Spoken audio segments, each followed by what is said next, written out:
Ayan, good morning mga kapintor dyan. Andiyo kami lalamotid sa Sakya Project dyan, Bulingit.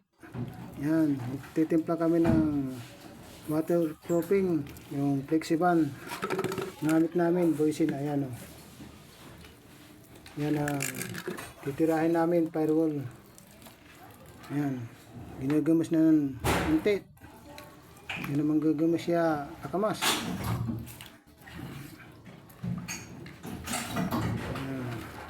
Ganyan ang ano, kailangan tunaw na tunaw yung simento na ihahalo natin dyan sa flexiban para kapit na kapit, di mag firewall. Ayan,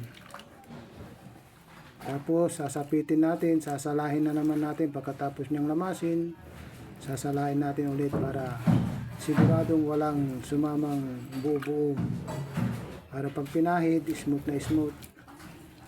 Yan mga kapintor, alam ko yung mga ibang pintor dyan, biyasa na kayo dyan sa gawain nito kasi alam nyo kung ano ang proseso sa mga ganitong waterproofing.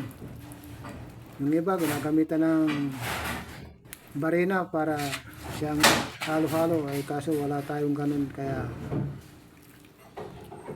ganito na lang, lamas. Kung gusto maghanap buhay, may paraan para makapaggawa ng ganito. Yan.